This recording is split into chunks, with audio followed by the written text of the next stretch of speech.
tema kita yaitu berkaitan dengan pelayanan terpadu satu pintu gitu kan, PTSP seperti itu. Kalau tadi sudah dijelaskan mengenai mekanismenya seperti itu. Nah, kalau macam-macam layanan PTSP ini sendiri itu seperti apa sih Bu? Baik ya. Jadi di PTSP itu kita ada 7 meja Mbak. Oke. 7 meja ya. Meja pelayanan. Yang pertama adalah meja pidana. Itu melayani di situ antara lain ada pelimpahan perkara dari penuntut umum ya. Kemudian ada juga permohonan banding, kasasi dan PK. Ada juga permohonan izin sita, geledah, perpanjangan penahanan dari Pak Polisi atau dari kejaksaan. Ada di situ. Kemudian juga ada izin besuk dan masih ada pelayanan-pelayanan yang lain. Itu baru satu meja pidana. Kemudian di satu meja perdata, di situ ada menerima gugatan, permohonan, ada permohonan sederhana, ada gugatan sederhana, ada permohonan ganti nama dan sebagainya. Tetapi itu semua kalau sekarang diarahkan melalui IKOT Mbak. Jadi IKOT ya. Jadi melalui IKOT semua gugatan dan permohonan melalui IKOT. Gitu. Kemudian ada orang mengajukan permohonan untuk banding, kasasi, PK juga dilayani di meja perdata. Ada permohonan eksekusi, permohonan konsinyasi, pengambilan uang hasil eksekusi dan sebagainya. Masih banyak pelayanan yang terkait dengan keperdataan. Terus kemudian ada lagi satu yaitu meja hukum.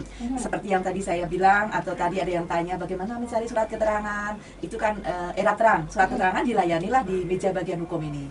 Kemudian ada pengambilan salinan putusan, kemudian ada pendaftaran surat kuasa, ada izin penelitian riset dari mahasiswa, ada juga yang membutuhkan informasi dan pengaduan.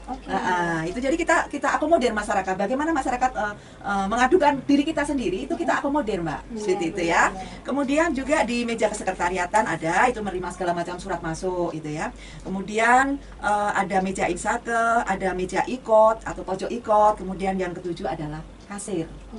Seperti itu. Ini yang menarik, ini ada pojok ikot. Ya, betul, pojok ikot itu seperti apa sih Bu Suprati? Ya. Jadi ini pojok ikot ya Mbak ya, bukan pojok kopi ya. Beda lagi ya. Ya, jadi pojok ikot ini diadakan memang untuk membantu melayani masyarakat dalam hal pendaftaran gugatan atau permohonan. Ya, kalau advokat dia bisa mendaftarkan gugatan di kantornya sendiri, ya di kantornya sendiri karena advokat dianggap sudah tahu caranya gitu ya. Tetapi di pojok ikot ini lebih banyak membantu masyarakat yang selain advokat atau di bahasa kami dikatakan sebagai pengguna lain. Misalnya Mbak nih mau mengajukan permohonan, kita akan bantu melalui IKOT. Kita berikan, kita masukkan di akun pengguna lain. Kalau sudah masuk akun pengguna lain, kemudian segala macam persyaratan yang ditentukan itu dipenuhi.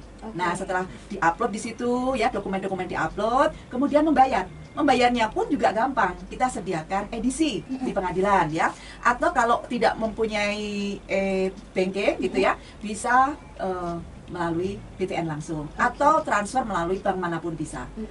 Itulah pojok ikot tujuannya mengakomodir pengguna-pengguna lain selain advokat untuk mendaftarkan perkaranya di pengadilan secara elektronik. Seperti Jadi itu Mbak. seperti itu ya Pak ya. Semuanya dipermudah, nggak sulit, nggak rumit kayak gitu. Nah, kalau berkaitan dengan mengajukan gugatan atau permohonan nih Bu Suprati, gimana nih untuk orang-orang awam atau bukan advokat ya yang ingin mengajukan gugatan atau permohonan? Karena biasanya kan menggunakan pengacara kayak gitu lah. Kalau yang bukan advokat itu apakah harus menggunakan pengacara atau gimana Bu? Tidak perlu. Jadi masyarakat ini belum tentu kan masyarakat kaya ya Mbak ya. Seperti kita ini kan masyarakat pas-pasan nih. Nah, seperti itu. Untuk bayar pengacara dari mana duitnya? Kan gitu kan. Jadi dia bisa datang sendiri ke pengadilan ya. Datang, kemudian dia misalnya dia mengajukan permohonan terkait dengan perdata. Datang saja di perdata situ, di meja perdata, tanya kalau saya mau mengajukan permohonan syaratnya apa ya? Nah, atau kalau dia malas datang ke pengadilan, syarat-syarat itu dia bisa buka di tadi yang saya sampaikan di aplikasi WA, yaitu di asisten Dorope. Terbantu semua di situ. Nanti setelah tulis saja kata kuncinya halo atau hai atau selamat pagi, Dorope akan muncul Mbak. Apa yang Anda butuhkan di situ? Informasi kah atau apa? Kalau informasi, ketik aja informasi, muncul di situ mengenai biaya perkara atau mengenai syarat-syaratnya. Nah, syarat-syarat, pencet di situ syarat, muncul syarat-syarat untuk mengajukan permohonan. Oh, misalnya harus ada fotokopi KTP. Oh, harus mengajukan menulis surat permohonannya, harus begini dan setelah itu. Nah, setelah lengkap, kemudian tadi yang saya katakan dia menuju pojok ikot untuk dibantu petugas kami untuk didaftarkan secara elektronik. Begitu. Mudah kan Mbak? Mudah banget, mudah banget dong. dan nggak perlu ribet juga, Iya. sahabat Ria, nggak perlu harus kita ke sana Iya. gitu kan, karena sudah difasilitasi semuanya. Betul, Seperti betul. itu ya. Iya. Oke deh, kita beralih ke atensi dari WhatsApp ya Ibu Suprapti ya. boleh. Ada Mas Is di sini. Selamat pagi Ibu Suprapti, saya Is mau tanya persyaratan apa aja sih yang dibutuhkan kalau ada gugatan eksekusi tanah gitu. Makasih, monggo Ibu. Ya, baik, terima kasih Mas Is pertanyaannya melalui WA ya. Sehat ya Mas Is ya. Nah, baik, jadi gampang saja Mas Is kalau Mas Is ingin tahu syarat-syarat untuk mengajukan permohonan eksekusi. Mas Is bisa satu jalannya langsung masuk ke PTSP. Nanti di situ di bagian perdata Mas, di meja perdata, tanya saja syarat-syaratnya apa. Itu ada sudah di situ disediakan syarat-syarat. Mas tinggal ambil aja di di form itu sudah ada di situ disediakan. Atau kalau tidak, Mas masuk aja WA ke asisten Dorobei. Nomornya dicatat ya Mas. 0813 2599 1121. Nah, di situ Mas apapun akan terbantu ya. Itu namanya asisten Dorobei. Ketik kata kuncinya apa saja. Halo. Pokoknya kata-kata yang manis ya. Tapi kalau kata-kata yang jelek nanti dia nggak mau muncul gitu ya. Benar. Ya, ada warningnya di situ kalau Oke. kata-katanya jelek ya. Jadi di situ nanti ketik aja informasi. Muncul di situ Mas. Misalnya mau tanya syarat-syarat eksekusi. Nah, syarat-syarat eksekusinya apa? Nanti akan dikasih tahu deh sama asisten Dorobei tadi. Benar. Jadi untuk Anda seperti sahabat itu. Ria, pokoknya segala informasi bisa dari asisten Dorobei ini Ya. ya di 0813 2599 1121. Ya, Seperti betul. itu ya. Terima kasih untuk atensinya Mas Is ya. Kemudian ada juga dari Mojosongo ini Ibu. Dari Mas Suprapto. Suprapto dari Mojosongo mau menanyakan Ibu, apakah sidang tilang masih ada dan apakah lama sih? Gitu. Terima kasih. Mohon Baik ya.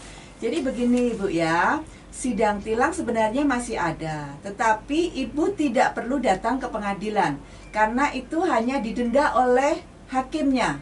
Nah, jadi tidak perlu datang ke pengadilan. Berkas nanti akan dilimpah ke pengadilan, setelah itu akan ditunjuk hakimnya dan hakimnya akan mendenda, gitu ya. Dengan sidang tilang juga, tetapi di situ biasanya tidak ada pengunjung, gitu ya. Jam 8 pagi itu denda tilang itu sudah dimasukkan di website pengadilan gitu ya. Jadi Ibu tinggal lihat saja di website pengadilan atau di Dorobei tadi Bu. Oke. Ya, di nomor tadi nanti akan dipandu untuk bisa melihat berapa jumlah denda tilang. Oke. Nah, gampang kan? Tidak perlu kayak dulu kan, dulu berjubel harus sidang. Mana kalau dipanggil pengadilan itu sudah keringatan dulu, takut tuh mau diapain walaupun cuma sidang tilang Mbak ya. Sekarang tidak perlu lagi seperti itu ya. Tapi mudah-mudahan Bu ya jangan langgar-langgar lagi ya. Nggak baik langgar-langgar ya. Iya. Oke, terima kasih untuk atensinya ya untuk Bapak Suprapto ini berkaitan dengan tema yaitu jenis layanan dan pelayanan terpadu satu pintu atau PTSP bersama Ibu Suprapti SHMH selaku Ketua Pengadilan Negeri Surakarta ya. Di line interaktif kami SMS dan juga WhatsApp-nya, Twitter, Instagram, Facebook-nya pun jangan lupa. Kita jeda sesaat ya Ibu ya. Iya. Oke, dan untuk Anda sahabat Ria tetap bersama kami di 98